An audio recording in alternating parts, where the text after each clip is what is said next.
Oh, quit your bellyache, and it was fine as these things go. Y'all don't know how good you have it. I've been pissed off about this for 29 f***ing years. Help!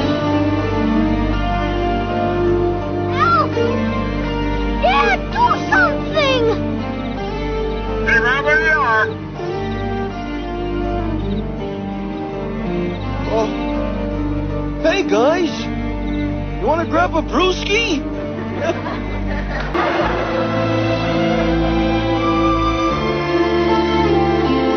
At least this was actually an ending. I mean, except for like the 4 fan-favorite characters or so who basically all seemed to take off at the same time on a race to see who'd be the first on the boat to spin off land. Either way, it's done. Let it be done and have the culture gods get about the business of deciding which of these people gets to go on and be actual movie stars, and who gets to do deceptively overbilled cameos in made-for-streaming shot in Belarus fantasy movies for the next 30 years. Anyway, I never did any Game of Thrones content before this because I didn't really feel like, and also because it's kind of hard to cover a show that seemed like it was mainly novel for being a mainstream audience's first exposure to the concept of mixing hard R, sex violence, and what passes for political complexity in American TV into an otherwise traditional medieval fantasy setting on a show like this that presumes a certain level of more than mainstream familiarity with genre stuff like this, i.e. an audience who, when I point out that the popular joke about Game of Thrones just being Lord of the Rings plus sex is cute, but it'd be more accurate to say that Tolkien was basically doing Marie-Catherine Le Jumelle de Barneville, Baroness de Launay, without the sex, while Game of Thrones is really closer to an edgy version of Shrek, will laugh at that, or at least know why they're supposed to laugh at that if my delivery didn't suck. But did I like it? It was fine, yeah. No ending was going to uplift and satisfy everyone because it's not what dark fantasy serialized drama does, but it mostly got the job done-ish, and I didn't feel it was a complete whiff of a thing. Nothing really came out of left field that didn't ultimately make sense. My personal favorite character stayed pretty consistent in an interesting way. It's interesting to find out that I guess the dragons could either grasp what humans were saying this whole time, or were empathetic psychics or something, because in deciding to burn the Iron Throne instead of Jon Snow, Drogon demonstrates a surprisingly lucid grasp of the importance of both symbolism and symbolic gestures in the dealings of human politics. Speaking of which, the actual ultimate ending, i.e. having who wins the Game of Thrones be nobody, they just decide to make whatever the one or more Lovecraftian old god horrors collectively known as the Three-Eyed Raven that inhabit the otherwise helpless body of Bran Stark king because people like him, it's good optics, and he'll probably cause the least trouble since he's just gonna meditate and do medieval Professor X shit while a council of all the surviving, dorky, lovable, constantly shat upon sidekick characters do the boring job of actually managing a civic society, because charismatic but affection vacuum narcissistic leader figures generally turn out to be crazy assholes even if they didn't start that way is,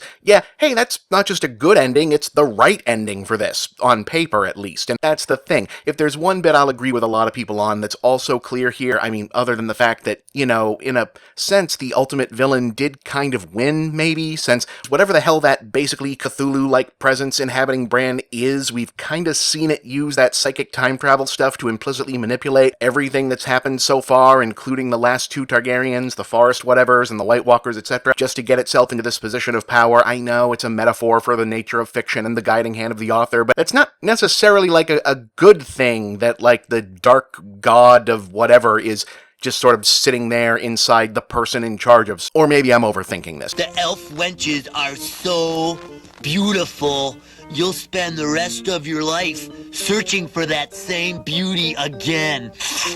Yes. Wow.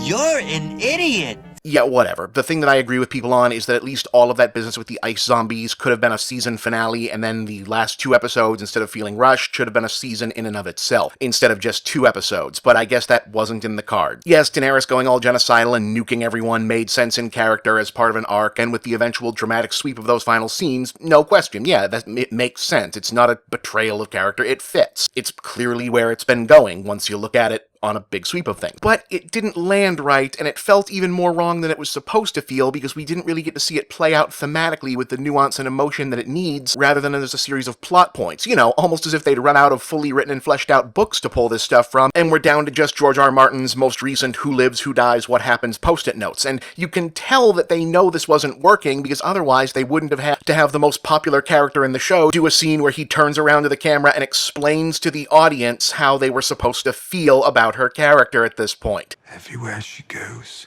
evil men die, and we cheer her for it. And she grows more powerful and more sure that she is good and right.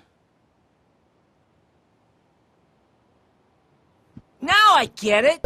And credit to Peter Dinklage for being enough of a pro that he almost made it look like he didn't know that was beneath him. But hey, genre stuff is hard. This was a heavy lift, pretty impressive even if it didn't really come together. Hopefully, now these showrunner guys, who will hopefully not do that Confederate show that sounded terrible, can put together something smaller, with less overwhelming stakes, and really hone— Aw, mother—